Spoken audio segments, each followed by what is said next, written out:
I'm very, very thankful for your presence here, for your interest in this interfaith activity. And I'm especially grateful to the God Squad, whom I want to introduce to you in case you don't know them. Father Christian Anderson from St. Mary's of Stuart, Florida. Imam Fahad Mirza from Pembroke Pines, the Al-Hikmat Islamic Center, drove all the way from near Miami, and Temple Beit HaYam's own Rabbi Matthew Durbin.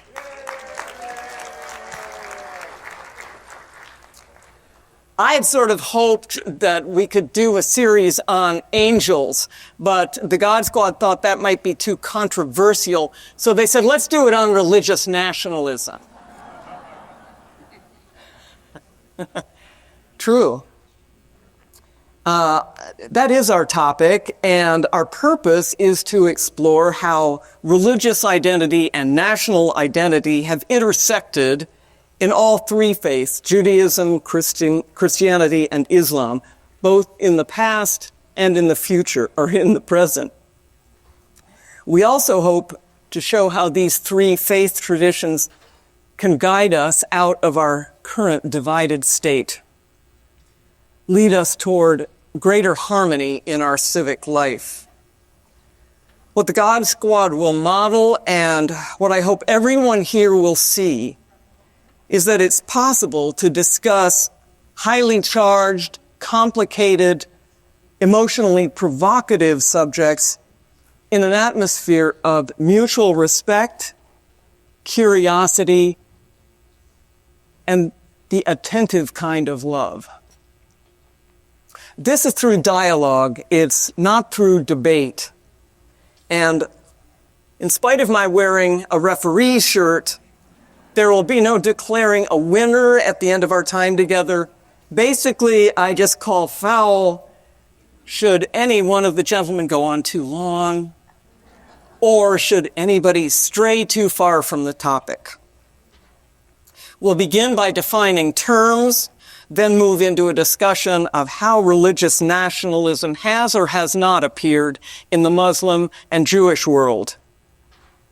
Although we might begin to talk about American Christian nationalism this time, I suspect that's such a big topic that most of that will be covered next week. And then in our final session, we will take the Holy Scriptures from each faith and see how they point us toward a more harmonious civic life. What I'd like to avoid at all costs, both in our discussion and in our time of audience participation, is any attempt to frame things as us versus them. I want to avoid that binary. That these guys are the good guys, but those guys over there are the bad guys. Jesus, speaking from his own Jewish tradition, actually taught that those people over there, they're our neighbors. We're called to love them as we love ourselves. So, some definitions, some terms we need to wrap our heads around. First, we need to differentiate between nationalism and patriotism. Ever since World War II, with the rise of the Nazi regime in Germany and the fascist regime in Italy, the word nationalism has taken on a new and sinister meaning.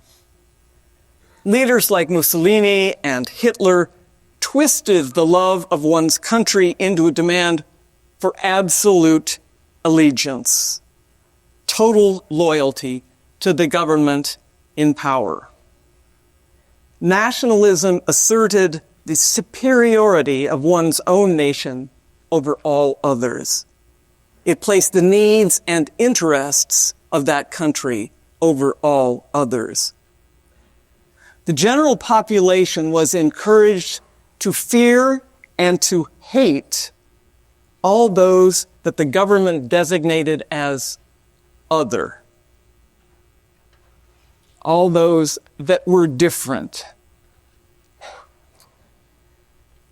With the population being encouraged to fear and hate the other, it became very easy to justify the marginalization, the exclusion, and ultimately the extermination of anyone who fit the description of different from us.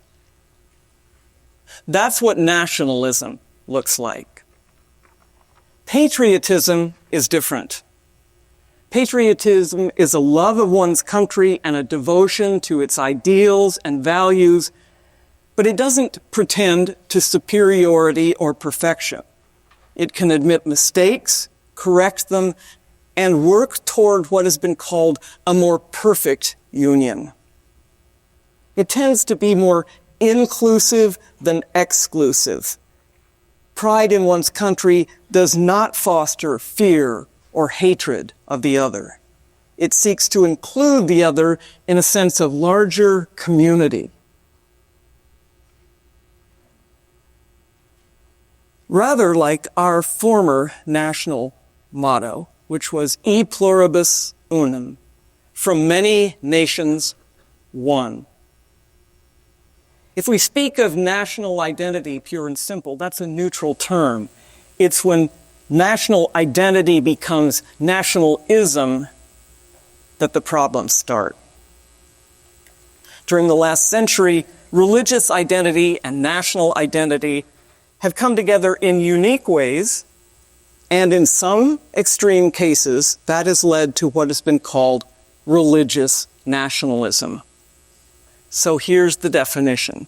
Religious nationalism is an ideology, that is a set of beliefs and ideas that fuses religion with the nationalism that I've just described, asserting that a country's identity is defined by its historically predominant religion, and that government policy at every level should be guided by that religion's values.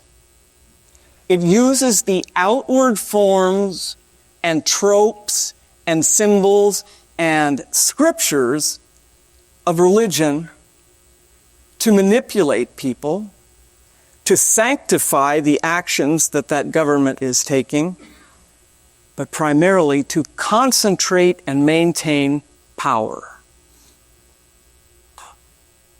An example today would be the country of India, under the government of Narendra Modi, a company which on paper is still considered a secular democracy. In matters of international cooperation, Modi has pursued a policy called India First. India's interests should have priority over those of every other country. He encourages foreign investment to the extent that it creates products bearing the stamp made in India. Within the country itself, the population of India is 80% Hindu, and Prime Minister Modi has promoted Hindu control at all levels of government, to the exclusion of Muslims and other faiths. And he's introduced Hindu religious language and religious symbols into political and other events, even presiding as priest and prime minister over the consecration of a Hindu temple on the site of a demolished mosque. Modi portrays himself as a figure sent by God. His work, he asserts, is to carry out a divine mission. His base views him as a messianic figure. Members of his party and government officials are expected to show him unswerving loyalty, and all power is centralized in him. This has led to a personality cult of Modi, which is fostered by a media empire that has been concentrated into a very few corporations which align completely with the government. This media network promotes an us versus them narrative, which has led to strong polarization in the country. there's been a distinct suppression of dissent, harassment and arbitrary arrests of journalists who are critical of the regime, raids on independent media houses like the BBC, heavy government censorship, and removal of content from the internet and digital archives. Does this sound familiar? There's been an increase in hate crimes, hate speech, and vigilante violence, particularly against Muslims, with state authorities taking little or no action to prevent this. Under Modi, to be a true citizen of India, you must be Hindu. That is what religious nationalism looks like. Those are the kinds of dynamics that define it. As you probably know, India and Pakistan were partitioned by Western powers in 1947 along religious lines, India being predominantly Hindu, Pakistan being Muslim. At its inception, the identity of the nation, Pakistan, and its characterization as an Islamic state did not necessarily imply religious nationalism of the kind that I've just outlined in India with Modi. The nation was simply carved out on religious lines. Now, it could lead to excessive exclusion, marginalization, and so forth, marginalizing others who are not Muslim. Our own Imam Fahad is a native of Pakistan. And I would like to ask you, Imam, what is your sense of the presence of any religious nationalism in your home country? Do you see that happening? I want to first of all thank St. Mary's. I would like to thank Rabbi Durbin for inviting us here. And of course, Ms. Darcy, who's done a fantastic job. Can I get a round of applause for Ms. Darcy? Thank you, guys. And I thank you all for inviting us here again. And, it's been a pleasure to always come back and be invited again over and over. And, and it takes a lot of dedication from you guys as well to come here to listen and have the opportunity to reach out and learn, right? This is a lunch and learn. So hopefully we can take something back from this. So answering Ms. Darcy's question, I always get the hot seat first. I don't know why. But Father Christian always squimmels away. So I would like to say that, yes, the marginalization, this is a great topic to speak about regarding patriotism and nationalism because, where we're from, sometimes we look at the news coming from a third world country, as I guess you could say. When we look at media in the United States, and we are also so confused when we see this, this is a predominantly the most powerful country in the world, and we see things now that's happening in our countries that's actually happening in our backyards here, right? So it's something that's, it's a slow, gradual disease that will infiltrate into the American population. And speaking firsthand, you see that also happening in our countries back home, and in which we left our countries because of the marginalization of humanity, I would say, not of religion, not of your faith, not of what you believe in, not your culture, but we left these countries because of, for an opportunity to be in a melting pot, right? We came here to be the part of that melting pot. And when you see this happening now within our own country here, it's a very gradual process that will infiltrate the American population. And then we just hope that it just doesn't, transpire to anything worse than it already is, nationalism. Now, the question was precisely about religious nationalism, because you've addressed marginalization. Right. That happens in Pakistan, perhaps along religious lines or other, but it's been my sense that in Pakistan you still retain three functioning branches of government, legislative, judicial, and executive. Yes, so we do have the three branches of democratic elections. We have the parliament system there. And in our faith, in Islam, the country was divided in 1947 to remove persecution of the Muslims, right? It was divided to have a safe haven for the Muslims to not be persecuted. So we saw that happen in our own countries, and people had to migrate from India for 3, 4, 5,000 miles walking across on a stick. You know how you see it on those cartoons, a stick with just a little, a bed sheet with all you can carry. And on the way even to Pakistan, people were persecuted there. Patriotism and nationalism, speaking regarding spiritually now through our faith, we do, there's a clear distinction between patriotism and nationalism. You know, loving your country is patriotism, and the Prophet, peace be upon him, he advocated for that. Love your country. He himself loved, he was born in Mecca, Saudi Arabia, and he himself loved Mecca, in which when he was persecuted and he left because of persecution, because the people had ideologies. They were cultured in the way that this is how my forefathers did it, and that's what we're going to do. Whether you're a good person or a bad person, that's none of my concern. What you're preaching to us is something that we're not comfortable with. Because they were polytheistic. They were polytheistic, and the monotheism was being reintroduced, I wouldn't say, into Mecca, and he was persecuted, and he left and he migrated to Medina. And when he left Mecca, he said, I would not have left you, you're speaking regarding to the city of Mecca, I would not have left you if it wasn't that I was being persecuted, right? So loving your country, and that shows us a clear example that loving your country is something that is promoted in our faith. But once you start to find the silver lining of crossing over that border of loving your country, and then now you become nationalistic, and then becoming a religious nationalistic, which is an opposite, very extreme spectrum of this rainbow here, it starts to lead into, I'm better than you, right? It starts to lead into, you're not the same color as I am, you know. It starts leading to, you don't believe in what my beliefs are, right? It starts leading into, where are you from? You know, you don't belong here, you know. You're brown, you know, you have brown hair, you don't belong here. You know, you're Muslim, you don't belong here, right? And this is something that's a gradual disease that will slowly start to infiltrate into the American Western countries. And this is very, very extremely dangerous.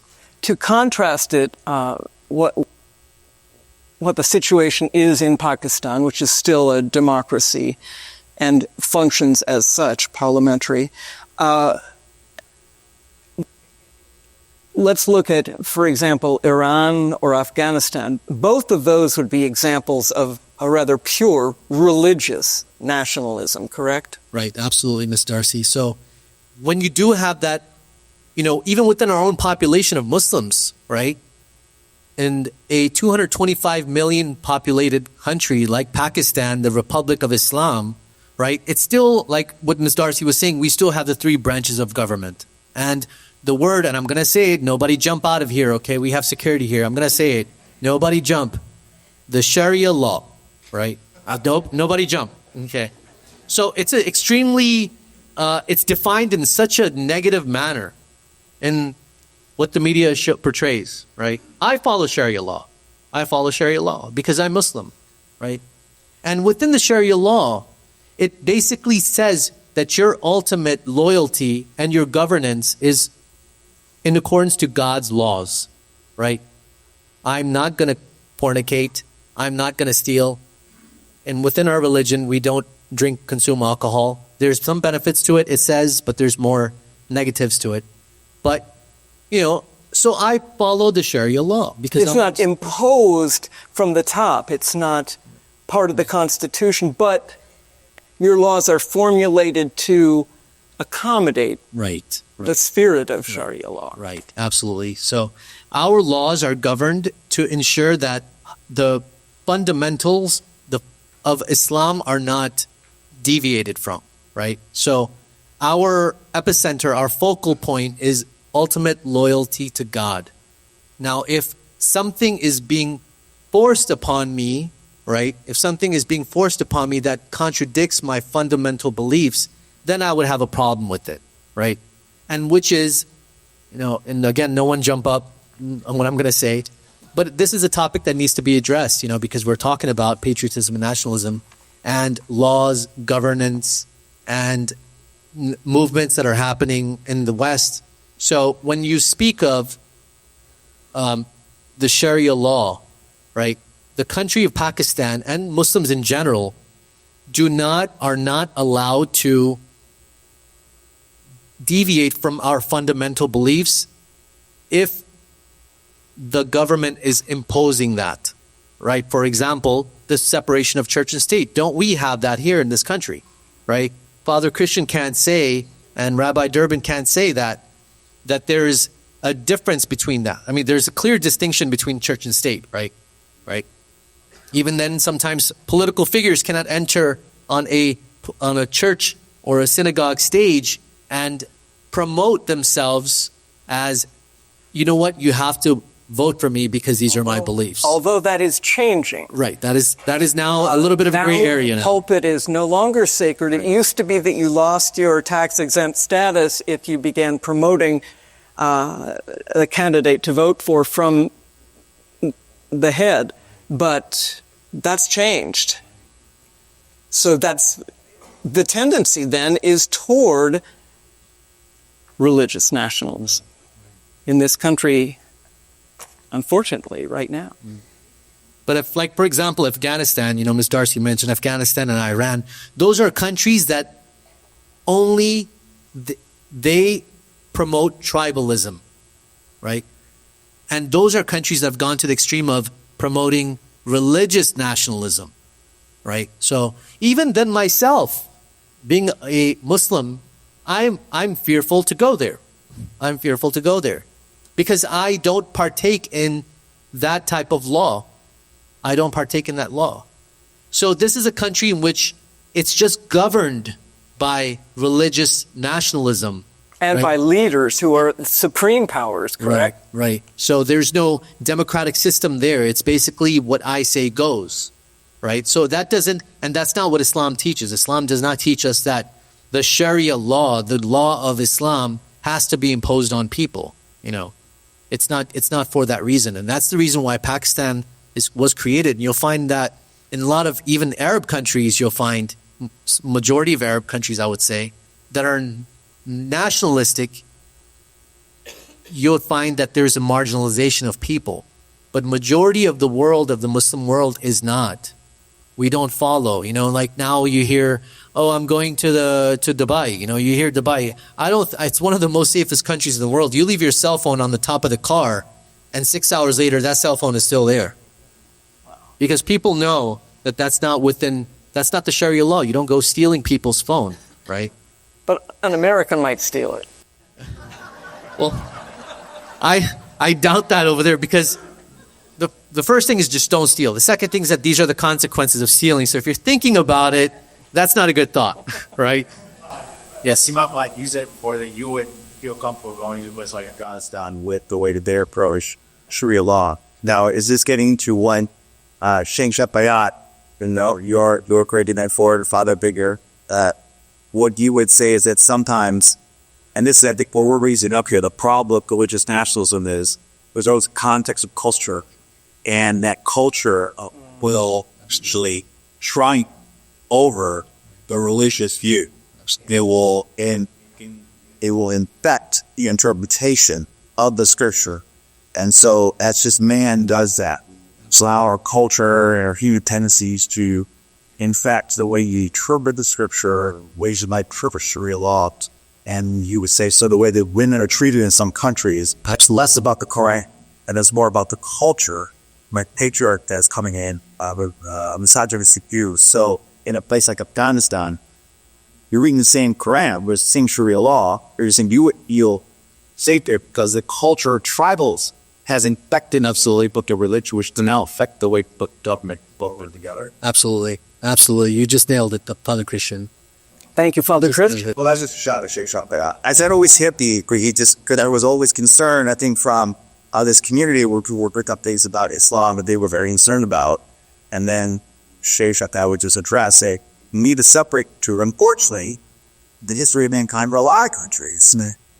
Culture was absolute, yeah. And religion go to serve what the culture was at that time. Which is what I was indicating with Modi. You can take the tropes and the trappings of religion, and it can be used to make something seem holy or in line with the scriptures, but you're doing something totally against it. You know, it seems a little strange, but I mean, these third world countries where you find that people are easily manipulated, people are easily willing to go ahead and adopt your way of life. These people don't have televisions, right? I was born in 1982, and I promise you, at my young age in Pakistan, I had to go down the road, up the street, I had to go almost to the next village to look at my black and white television that some cartoon was on, right?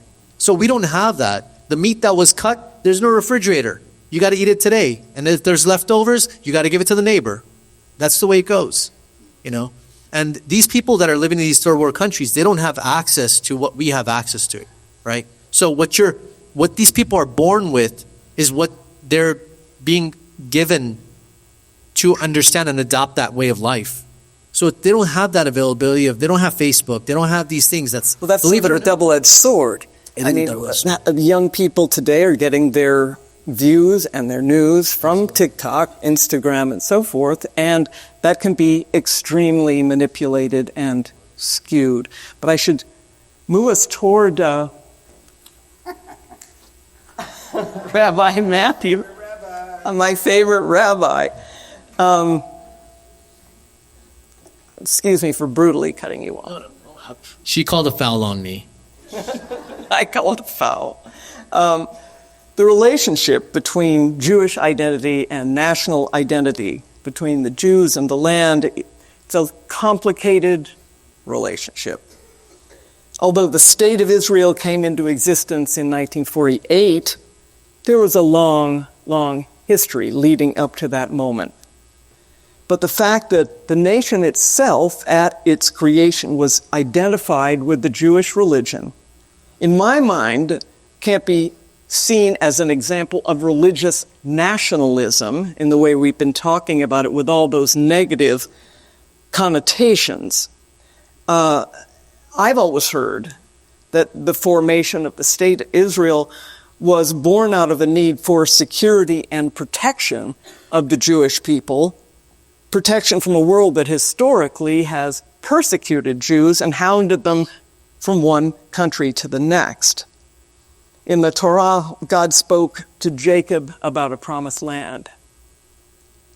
And he also made similar promises to Esau. Rabbi, I know this is the toughest assignment I have ever given you, and I've given you some. But I'd like you, if you can, to give us a thumbnail sketch.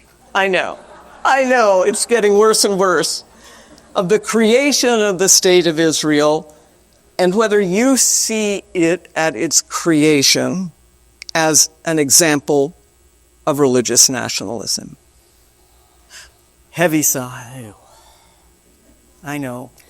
But I also like how you said, from the creation of the State of Israel, as opposed to the land, or the biblical land of Israel, which we would be here till tomorrow. So let me just go through very, very briefly. I'm not going back to the Assyrians or the Babylonians or the Romans or the Greeks. That's a mercy. Or, every other superpower who have taken us over. What we are looking at is, if you go back to 1897, okay, 1897 was a pivotal moment. You have two turning points that happen within the world. Okay? One is the Alfred Dreyfus affair.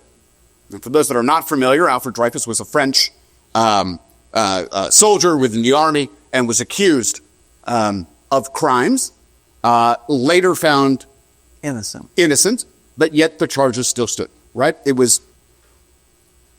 And he was Jewish. And he was Jewish, right? It was a overt anti-Semitic thing.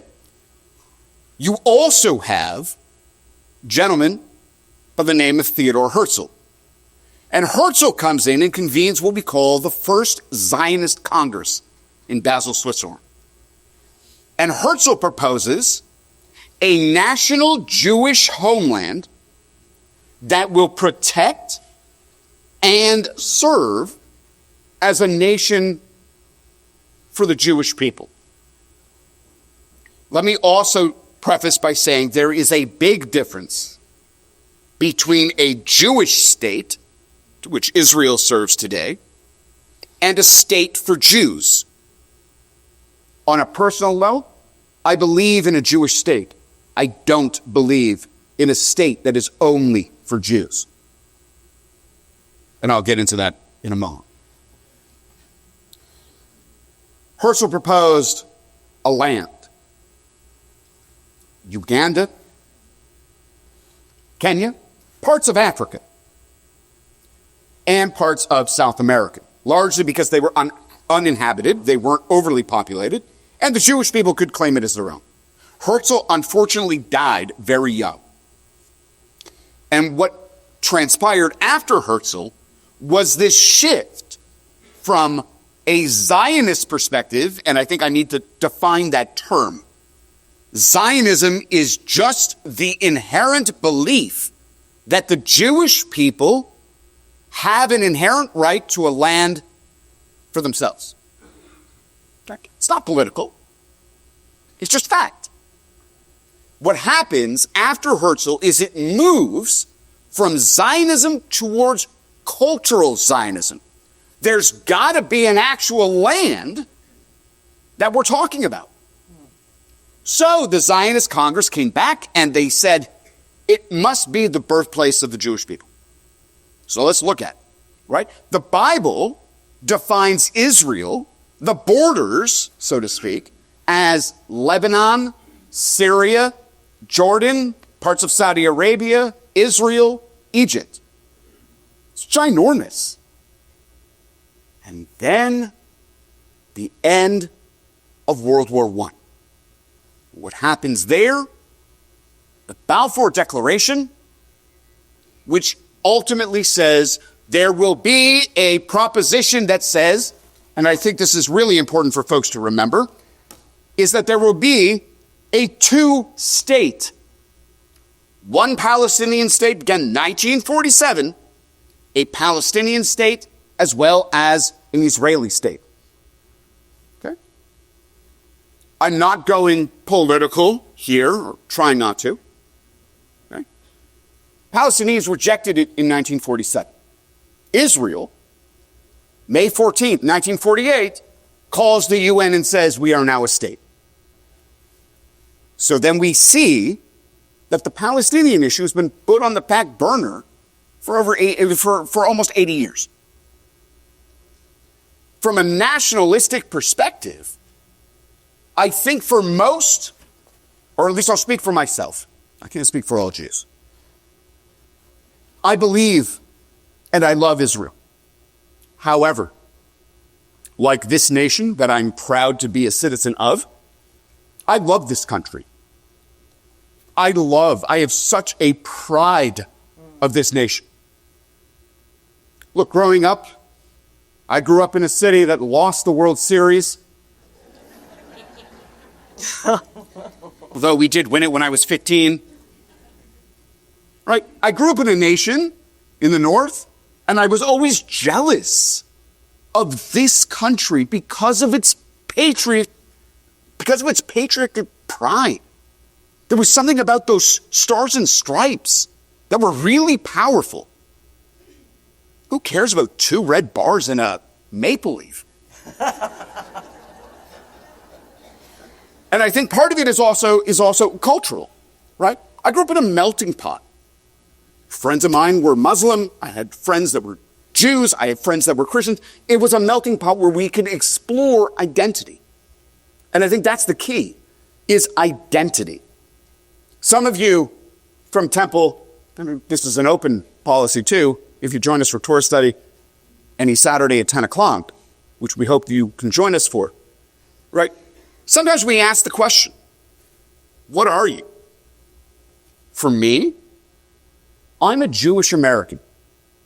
My ethnicity, like Imam Fahad, comes first. My nationality is secondary. Now, I'm not trying to impose that upon everyone for you all to be either, Christian Americans or, right? And for some of my community, they'll say, I am an American Jew. My nationality comes before my ethnicity. For me, it's something about a pride and a understanding. Like this country, like Israel, I may not be enamored by its politics.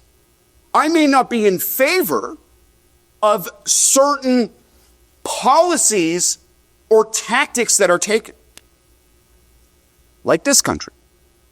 But I will always support this country. I will always support Israel.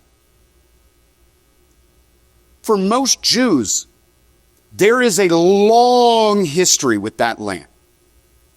In modern history, we also have to remind ourselves, okay? 1945, right, the war ends. There were ships going to Israel. The British limited immigration. They turned survivors away on the shores of the Mediterranean and sent them back to Nazi Europe. Okay?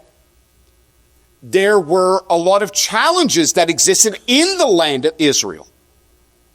Right? From Jewish revolts to the Arab uprisings, all of this shaped that tiny, tiny country the size of New Jersey. And if we think about it, a state the size of the country of Wales. I mean, we all knew Wales is a country. Yep. Right? The size of that. That this entire world is focused on that. Remember, the transitions that happen with the land of Israel. Israel is not what we think it is today when it was back then. If you were to walk through Tel Aviv 100 years ago, there's nothing there.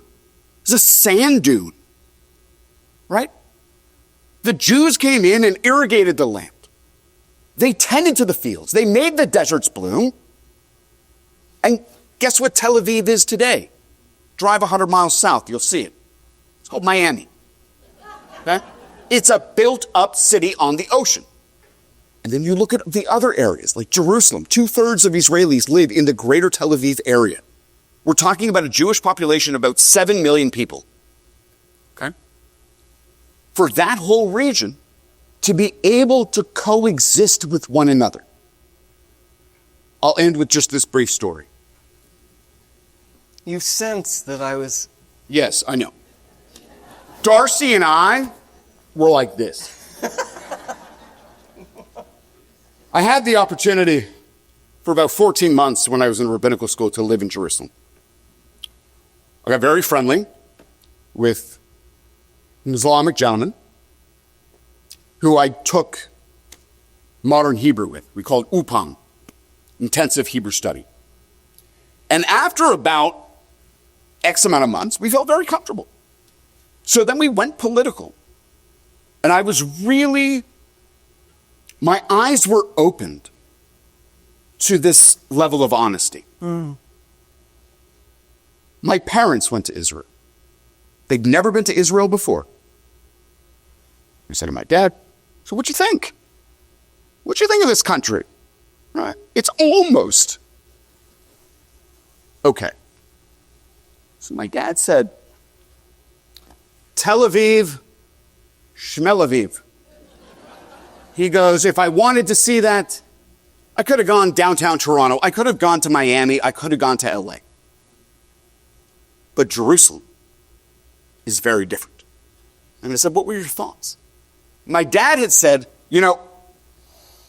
growing up and throughout his adult life, my father had always assumed that Israel and Jerusalem was for the Jews, and the Jews only.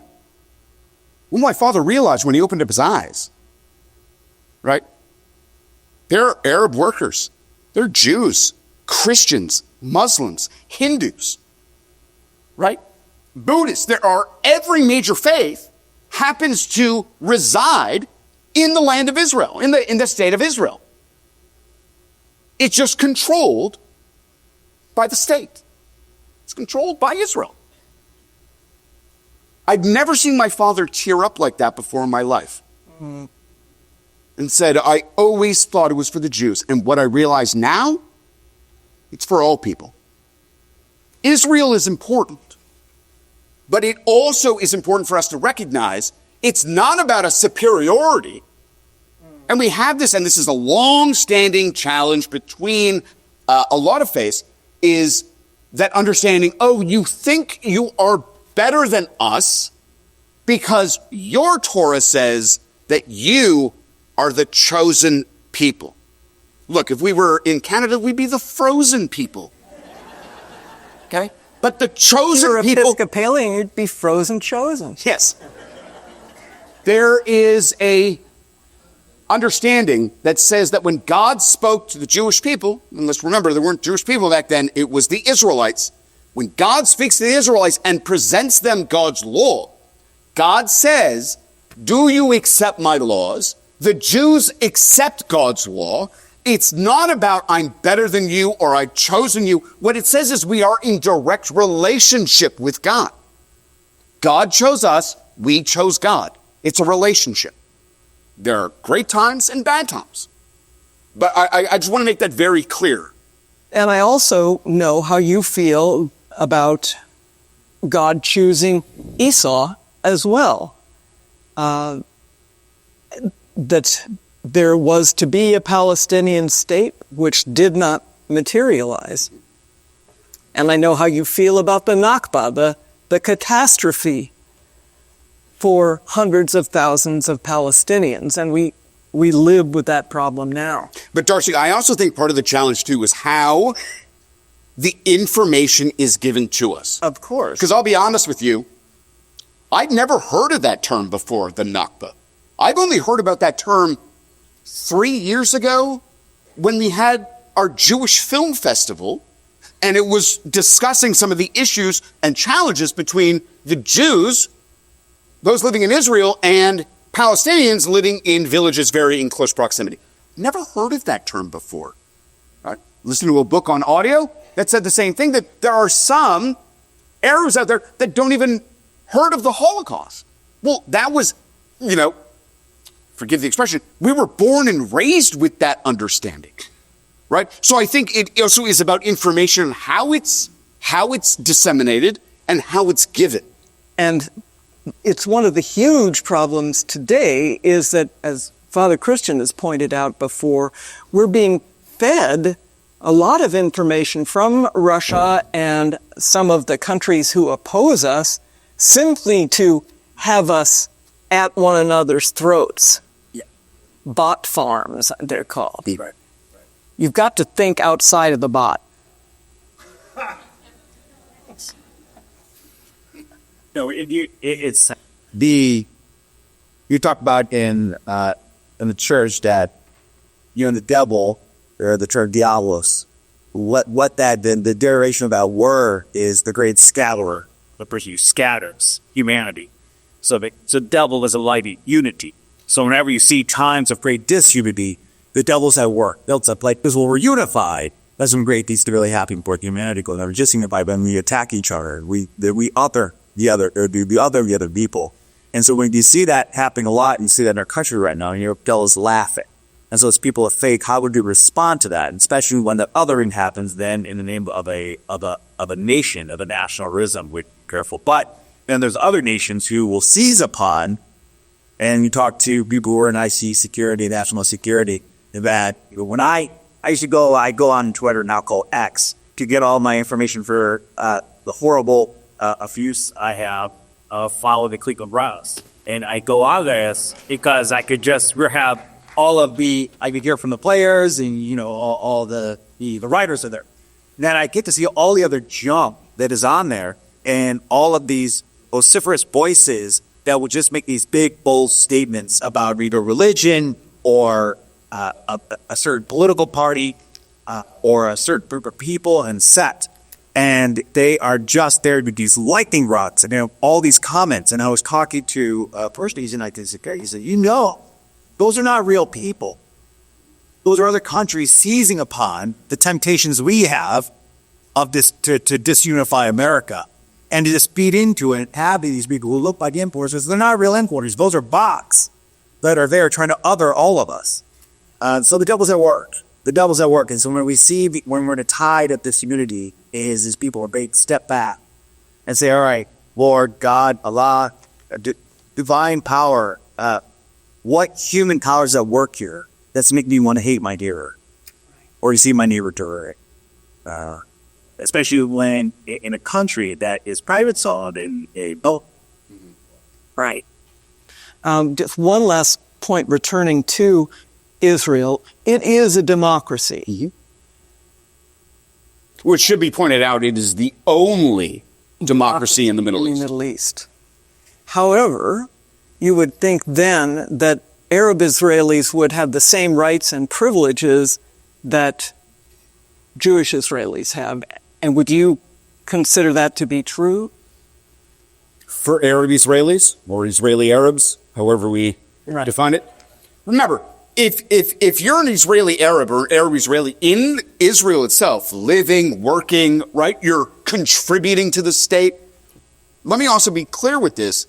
There are a lot of Arab Israelis who serve in the Israeli Defense Forces. There are Druze who serve, right? So are they afforded the comforts that the modern day state? I mean, you could have arguments on either side. For me, I see it as, I believe that they do have certain rights. They're allowed to vote. They have certain, like in this country, welfare checks or whatever it is, right? The state helps support its citizens. The state also defines its citizens not just as Jewish. Okay? So there are Israeli Arabs or Arab Israelis who do contribute. And are protected. Yes. Only 12% of Israelis are Orthodox. And when you define Orthodoxy, it's not black and white. You have modern Orthodox, ultra-Orthodox. You also have the extreme ultra-Orthodox. Okay? And I think that there's a difference. Right. Right? The ultra-Orthodox, when you look at anti-Semitic rates in Western Europe, it is much higher, like in France and Britain, because they are visible. Right? I can walk down the streets of Jerusalem and nobody would assume I'm Jewish. Right?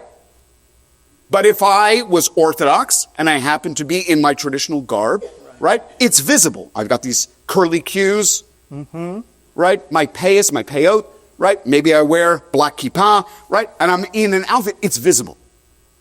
But I want folks to be aware, 88% of Israel are secular Jews. Majority of them came through many different waves of immigration from the 1880s all the way to today. But I think it's important that we understand the makeup, that that should have given you time to think of your question. it's complicated. Any questions out there? There's one over here. And this is Boreliger. Respectfully, I need to put is answer to your observation that Muslims in Jerusalem have the same rights in biblically. If you were a Muslim, would you say that? No. That's really what, because I think there's also in this country a little bit of us forgetting how somebody else might perceive. So it's interesting you say that because as I alluded to with my Muslim friend, right? One of the questions he had for me was, how long did it take you to get here? Okay. I was very lucky. My apartment actually was in the parking lot of the Ulpan. He lived a mile and a half away. He said, class starts at 6 o'clock. I had to leave work at 4:30. Took me an hour and a half to get here. I live a mile and a half away. But I had to go through checkpoints, show my papers. So in that regard, Is it as black and white? No. Is it from a nation's perspective to try and protect? Look, I'll say it in two different contexts, right? On the one hand, even if we look at fundamentalism, we Jews have it, right? Baruch Goldstein went in and shot and killed 29 people in prayer in Hebron, right? Yitzhak Rabin, which is actually, I believe, 30 years today, was assassinated by an Israeli, right? We have it. We're not immune to it. But I think what happens is that we need to, first own it, accept it, and when necessary and possible, make things right. There is so much. If you think about it, everything this nation has in, 4,000 miles, Israel has in a small region. Really quickly, just piggybacking off what Rabbi was mentioning, I think it's important to understand that, back to what Father Christian was also mentioning, like the ideology of what I guess Father Rabbi Durbin is mentioning is here is that despite believing in the Jewish traditions, it does not mean that these people represent Judaism. You understand? And this is from a Muslim, I'm saying this, right? So we don't marginalize, as a Muslim, I don't marginalize Israel because of the people that are governing Israel or the policies in Israel or how the Muslims are being treated. It's not for me, right? What I do know is that I can sit and share and have a conversation and dialogue because I understand Judaism. I understand Judaism. So if he says something against Judaism, I would pull the red card out, right? So as a Muslim person, also it's what's being brought and fed to us through social media that Israel is this, Israel's doing that, Israel's doing that, the Jewish people. No. One of the closest people to the Muslim culture and the religion is actually the Jewish culture and the religion, right? The way of life. It's a way of life. Yeah. So, and understanding that as a Muslim person who's a thinker, that what's going on and what's being portrayed to me as a Muslim person, this is not what the Jewish people represent, right? So there's manipulation. Of course. And you're resisting it. Of course. And it's easy learning. It's easy to fall into it. And there's a parade outside. There's a Palestinian parade. I want to join. I want to do. No. That's not the way to do it, right? And that's not the way Islam taught us. Islam taught us to sit and have a dialogue and come to common terms and understand each other so that humanity can move on, right? Instead of parading and throwing rocks and the kids in the Gen Zers in the universities, that's not the way that we're taught, right? Come, let us reason together. Right. Come, let's have a dialogue, and you'll find that there's more commonalities that we have within each other than differences. And I think it's also really interesting, too, is that Judaism certainly sees it from that perspective as well, right? Boycotting, right? BDS. It's such an anti-Jewish understanding. Don't boycott. Engage in a conversation. That's where we're going to understand or probably see middle ground. And that is the Jewish tradition. Yes. As opposed to an infant who has a temper tantrum. That's called boycotting. Now, please don't get me wrong. There are certain instances where boycotting is important. There is a question over there. And I will say, out of the spirit of Museum and Dialogue, just shout out to how You and your community are so committed to it because you drive 2 hours. Yeah. Every week to come up for it, being 2 hours. That's so not hard rock, but it does show that you're really walking the walk. That's talked about. This is a huge community. You're taking off work and you're driving out there. So Well, that two children goes to sick show, at like, if home, we don't, too. sorry.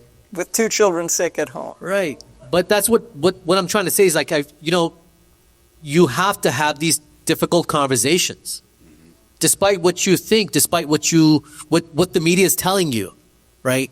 And as a Muslim American, I'm telling you this, we don't fall prey to that. That's easy. Hating is easier than to sitting down and making the effort and driving up here 2 hours, in a synagogue and speaking to our lovely audience, despite the food. I didn't come for the food. Stir. 29 years ago, I was in Hebron 2 days before the massacre. And I was spending 6 months in Israel at Ulpan studying Hebrew. And it was the only Ulpan in Israel where Palestinians could come and study Hebrew. So I had Palestinian classmates, and Israelis would come study Arab. I went to the Druze communities, I went to Palestinian communities, and when that happened, I was supposed to go to Gaza, and I couldn't go to Gaza because I was seeing what you say, tool. And I'm like, I want to go. They go, so they don't know. I don't know if there are a lot. There's a problem with hearing Gotta speak in. right into the. So, what I'm seeing is a manipulation by media, not just by bots, but by media, by political figures all over the world, certainly in this country, putting us into tribal conflicts, quite frankly. It's white, black, brown, yellow, it's religion, and I think the American people, I think the Israeli people, Israelis are outraged that I know about what's happened. Yeah. And I'm talking about the treatment of Gaza. But I think the American people need to really reflect on the manipulation that we're experiencing. And I think this word, protective, is so important because we need to put ourselves in the place of other. I'm other. Most people here are other. If you look at each other, everybody is different here. But we can talk to each other. And when we don't do that, we're in this craziness. And we're on the precipice of calling up everything we hold dear.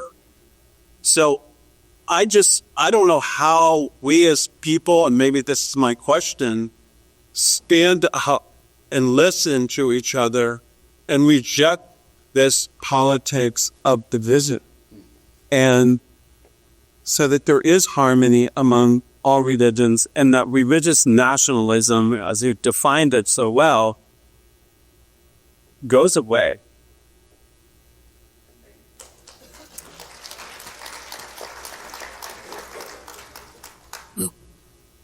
Just touching back on what the gentleman said, that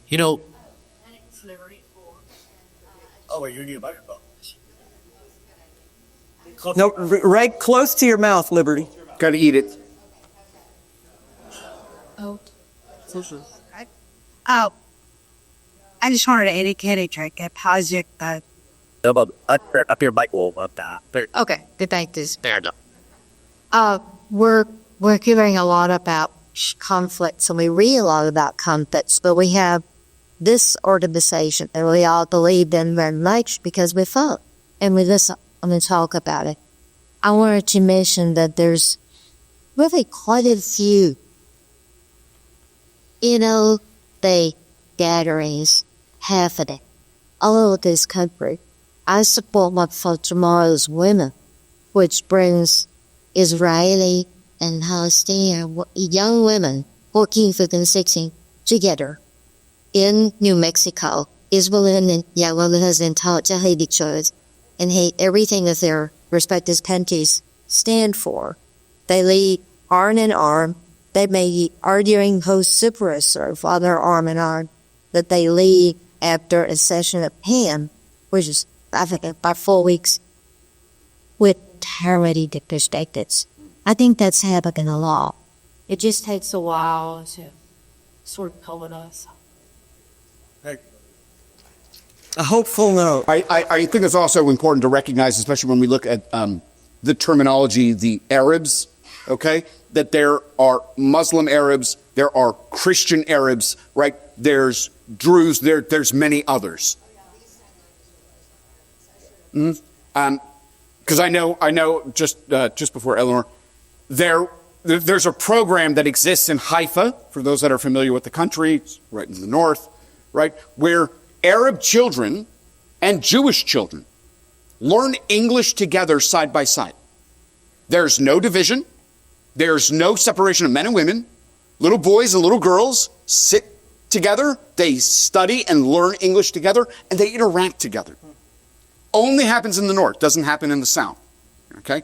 But I think that those are ways that we can try and, right, break down some of those stereotypes. Like the term Allah, God. Well, we Jews have the same thing. When I call you up, I call you for an aliyah, same root in Hebrew, Allah, to ascend. It's God, right? There's a lot of similarity.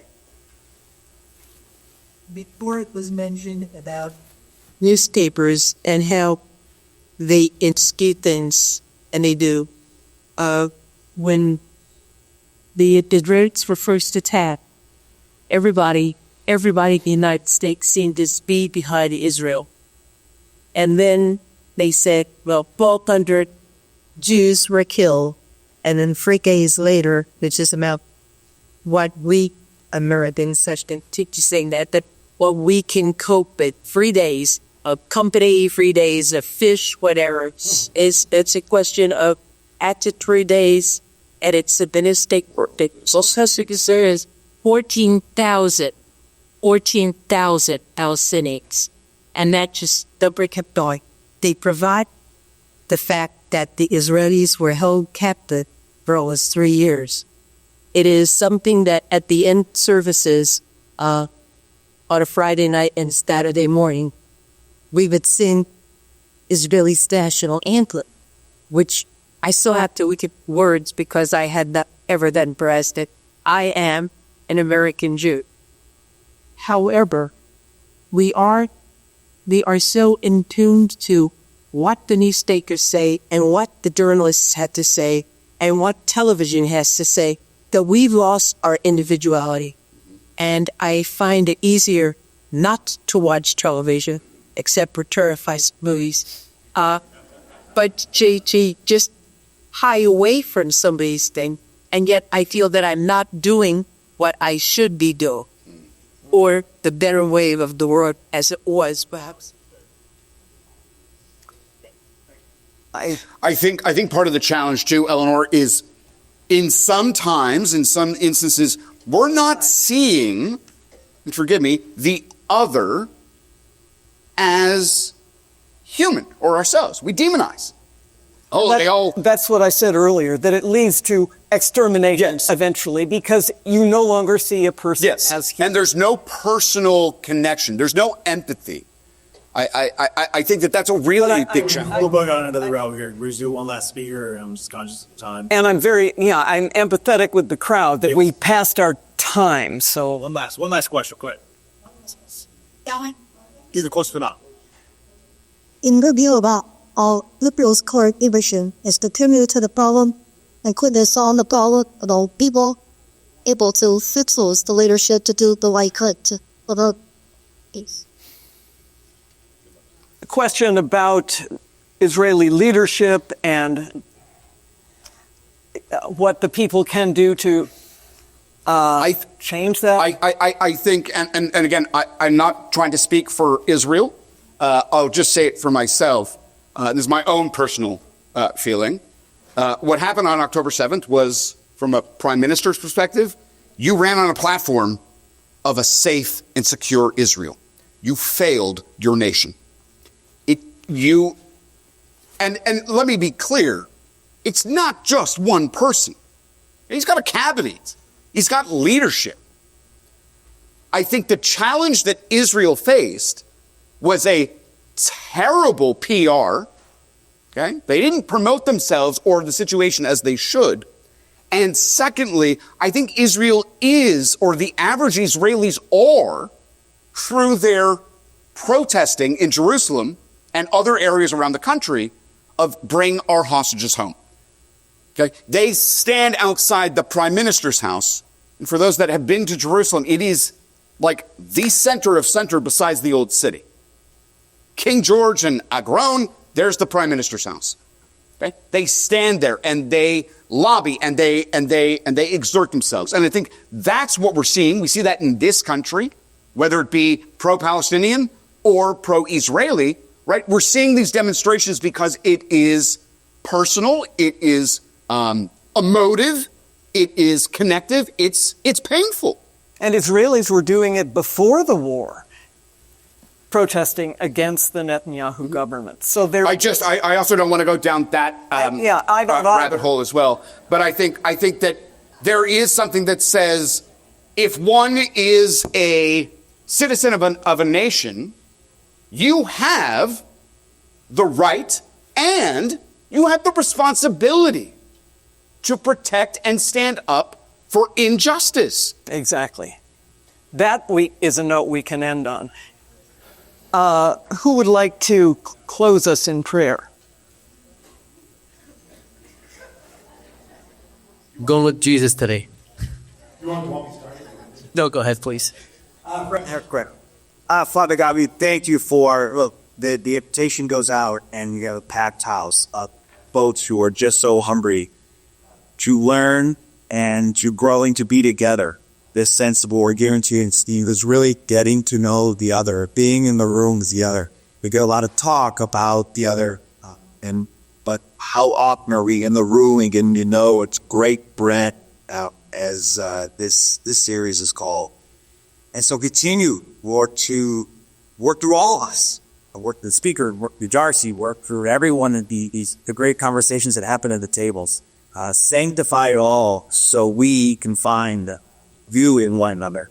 That we can counterculture, that we don't have to fall into hookup traps, that we could be of a higher reality and one that's of a God reality, one that does unite tribes, and one that is led by your love and other passion toward one another, and ability to disagree, to disagree respectfully, and see a bigger thing, which is the relationship we got there. And so we thank you, God, for what we've done. We thank you for the food again, the eating, and we ask your blessing. Always hatch to us together. All God's people say, Amen. All right. We go back from this.